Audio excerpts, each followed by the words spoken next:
how do you navigate the complexities of identity in a shifting culture around gender, LGBTQ identity, race, and other, topics that we may actually not feel super equipped to talk about ourselves?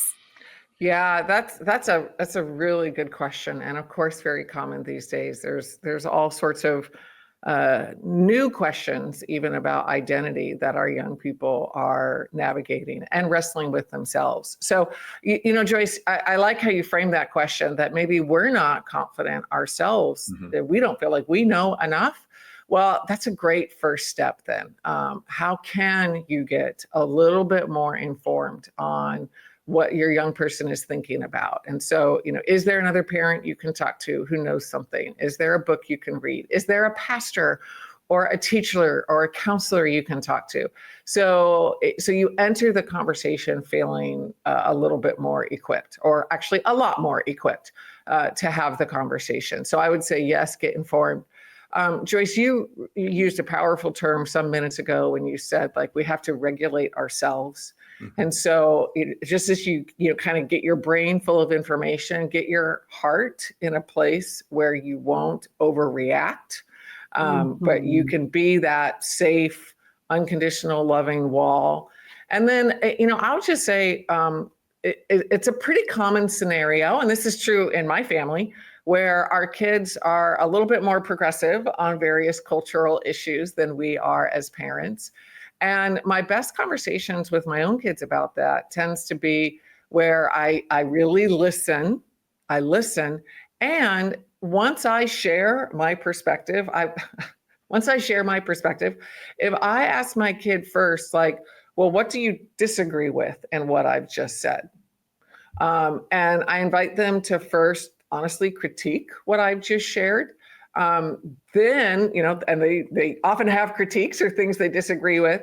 But then when I follow that up with the other side of the coin, what might be true or what might you agree with in what I shared, the fact that they've had a chance to, talk about what they disagree with first, it makes them so much more open to say, yeah, but you might be right about this, or I should probably think a little bit more about that. Or so I would say, study, get your heart in a good place, and then think about the conversation that you want to have. Listen, and then invite your kid to, first critique you and then agree with you. And then I think the last thing I would add is maybe there's another adult who should be part of that conversation too. So, is there a small group leader? Is there a pastor? Is there someone that they really trust and respect, who can also help in that conversation and help the conversation be safer and probably more fruitful for everybody involved? So, Brad, do you have anything else to add to that? Because I think that's a real question for a lot of families and a lot of adults. Yeah, you hit a lot of really great stuff there. A couple other things that come to mind. Yeah.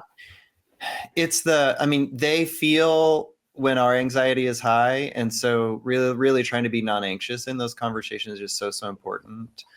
And just for us to always keep in mind, the relationship is more important than anything else here. That's good. And so, like, my kids' views on something, or my kids' perspective, my kids' identities, or, their activism or their politics, like whatever it is that might make us a little bit uncomfortable, or we don't understand, or whatever it is, none of that is as important as our relationship. And so whatever we can do to preserve the relationship and keep it open. And, to Kara's point, it doesn't mean you can't ever express how you see things, but the relationship is the most important thing. Okay. And yeah. That's good. One of the questions, or actually it's a pair of questions that we have found so helpful and I've used repeatedly, are this: to say to a young person, especially as they're coming to own their faith or maybe think differently about faith and life than you are or you have, is to ask them this: what do you now believe that you think I don't believe? And what do you no longer believe that you think I do believe? So what do you now believe that you think I don't believe? What do you no longer believe that you think I do believe? And I mean, that's just such a great question to ask a young person you're close to at any time, or a great pair of questions, because I love that it communicates that faith is something that continues to grow and mature. And I mean, hopefully all of our faith is growing. And so that means we might see things a little bit differently. And it also makes things discussable.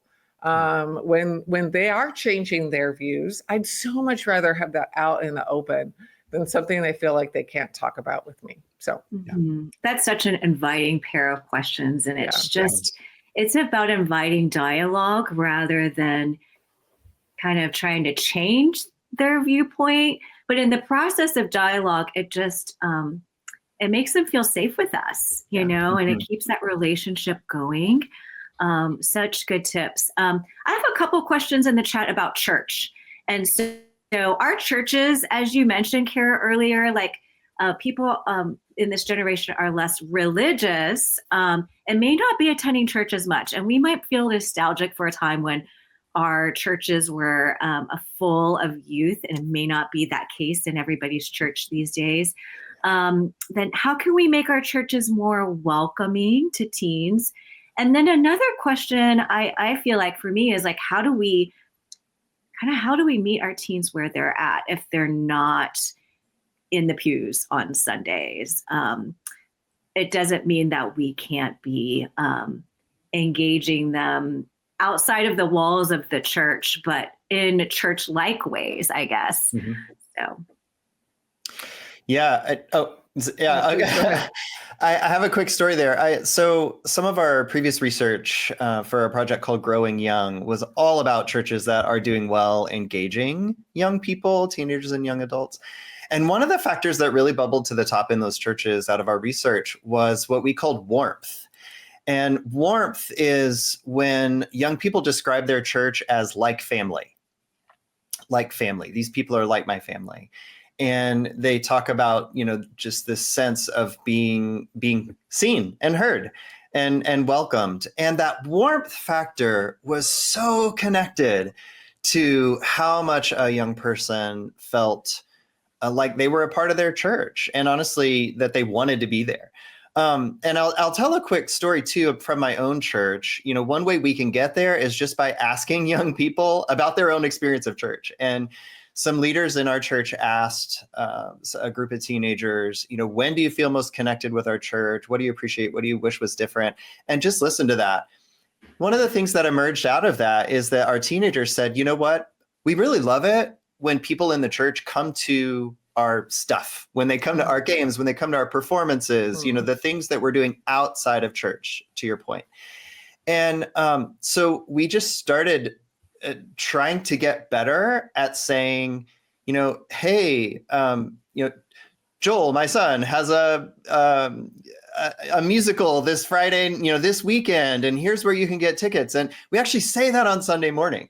And then people show up. I went to, so Joel is my son, and a bunch of people from church, you know, came to his musical last weekend. It was so meaningful to him. I went to a soccer game a couple of weeks ago for another 16-year-old at our church. And, you know, I show up at her soccer game. Now I'm on the pastoral team and I'm friends with her parents. I have a lot of reasons to be there. There was an 80-year-old who was there from our church, and he came because, you know, on Sunday morning we said, you know, Haven has a soccer game, and he came to cheer her on. And that's so meaningful, right? And it's a small thing. It's a small thing, but just really showing up where they are. And the step before that of asking them, you know, when do you feel connected to our church?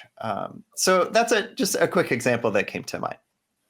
Yeah, I love that. Kara, did you have something you want to add? Well, there's so many good principles in what you just shared, because yes, it is about listening to young people and what they want. And then it's about being a church, which, by the way, church is not a building. Church is a group of people.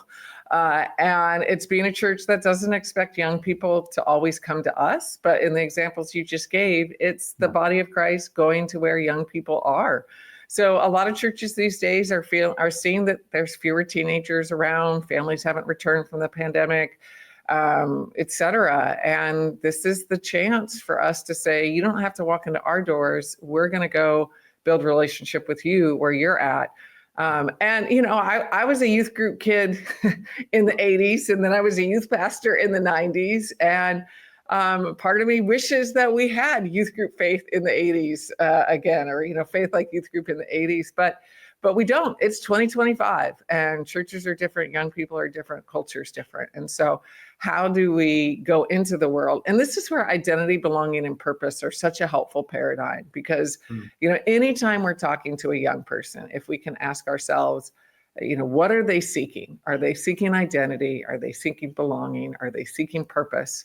Yeah. And how do I best enter into that? How do I have a conversation about that? I'll probably never use the words identity, belonging, and purpose, but having that in my mind, especially with my own kids, like when any of my kids are doing something that just feels a little off, a little bit not like them, if I take a step back and say, okay, what's going on here? What are they seeking? Are they trying to find their identity? Are they trying to find a sense of belonging? Are they trying to find a sense of purpose?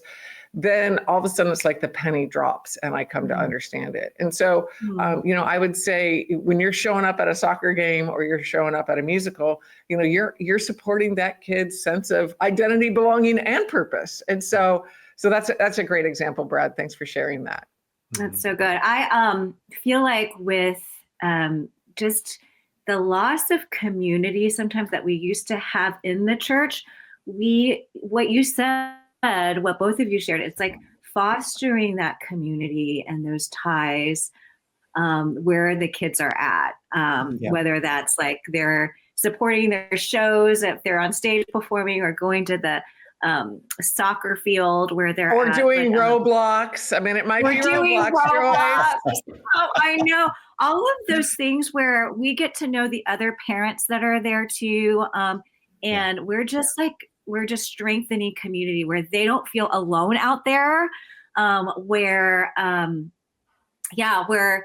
feel like that village that they have, so that they're not, as struggling as much with mental health and anxiety, like we're showing up in their spaces. It's not going to solve everything, but I feel like the conversations that we want to have with our kids, we're just creating more opportunities for that.